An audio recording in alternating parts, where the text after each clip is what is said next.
Good afternoon students, वीरा college के YouTube channel पर आपका स्वागत है, जहां पर मैं ललित राठी आपको फिजिक्स सब्जेक्ट पढ़ा रहा हूं।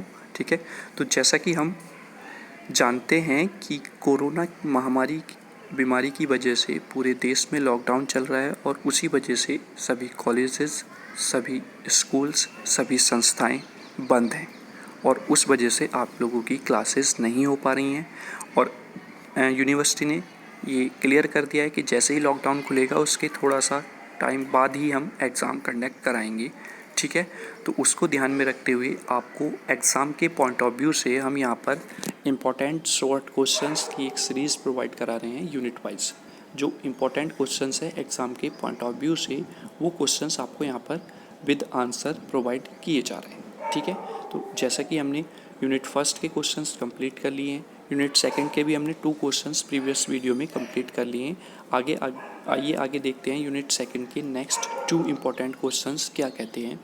First one is the what is equation of continuity in electromagnetism, यानी कि इक्वेशन ऑफ कंटिन्यूटी क्या होती है इलेक्ट्रोमैग्नेटिज्म में, वो यहाँ पर हमको बतानी है। ठीक है, तो चलिए देखते हैं। The continuity equation describe A basic concept, namely that a change in carrier density over times is due to the difference between incoming and outgoing flux of the carrier plus the generation and minus the recombination।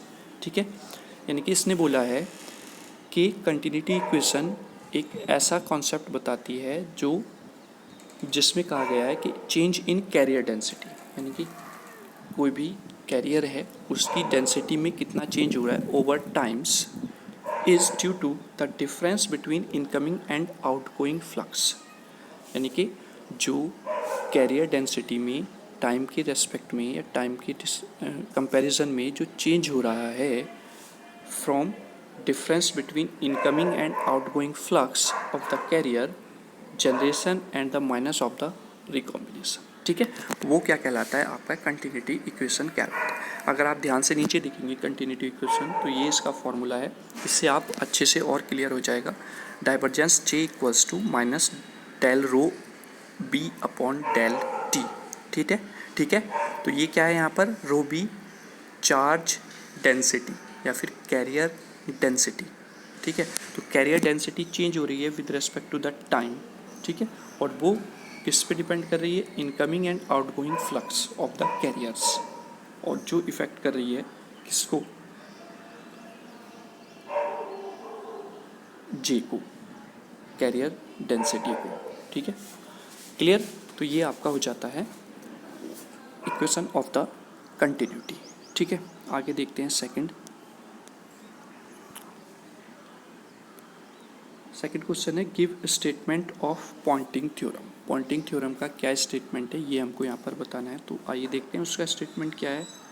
देखो, Poynting theorem बहुत important question है आपका exam के point of view से। तो आप ये मत सोचना कि यहाँ पर क्वेश्चन ऐसे हैं, जो क्वेश्चन यहाँ पर आपको प्रोवाइड कराए जा रहे हैं वो एग्ज़ाम के पॉइंट ऑफ व्यू से बहुत ज़्यादा इंपॉर्टेंट है, तो आप इनको साथ के साथ कवर करते चलें। अगर किसी भी क्वेश्चन में कोई भी प्रॉब्लम आती है तो वो आप मुझसे मेरे पर्सनल व्हाट्सएप पे या कॉल करके पूछ सकते हैं, डिस्कस कर सकते हैं। ठीक है, चलिए देखते हैं स्टेटमेंट क्या कहता है पॉइंटिंग थ्योरम का।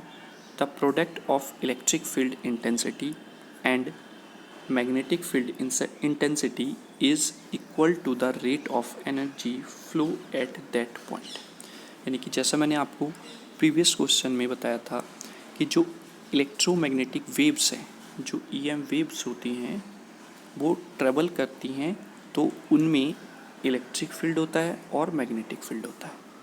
ठीक है, उन दोनों के कॉम्बिनेशन से वहाँ पर एक एनर्जी या फिर एक पावर ट्रांसमिट होती है from one source to the another source, या फिर one source to the destination. ठीक है, तो वहाँ यहाँ पे यही बताया गया है कि उस इलेक्ट्रिक फील्ड इंटेंसिटी और मैग्नेटिक फील्ड इंटेंसिटी का जो प्रोडक्ट होता है वो आपको is equal to the rate of energy flow at that point, उस पॉइंट पर जो एनर्जी फ्लो हो रही है उसके इक्वल होगा।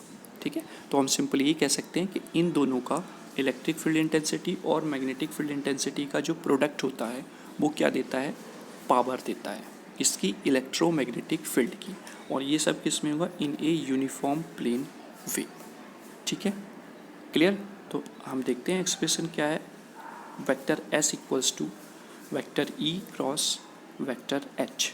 ठीक है, यानी कि यहाँ पर एस क्या है, पावर है, ई क्या है, इलेक्ट्रिक फील्ड इंटेंसिटी है, और एच क्या है, मैग्नेटिक फील्ड इंटेंसिटी है। ठीक है, तो ये आपका स्टेटमेंट होता है पॉइंटिंग थ्योरम का, और इसका मैथमेटिकली एक्सप्रेशन हो जाएगा आपका ये। ठीक है, तो आई होप स्टूडेंट्स आपको ये दोनों क्वेश्चन भी बहुत अच्छे से क्लियर हो गए होंगे। ठीक है, चलिए वीरा कॉलेज के यूट्यूब चैनल को ज्वाइन करने के लिए थैंक यू।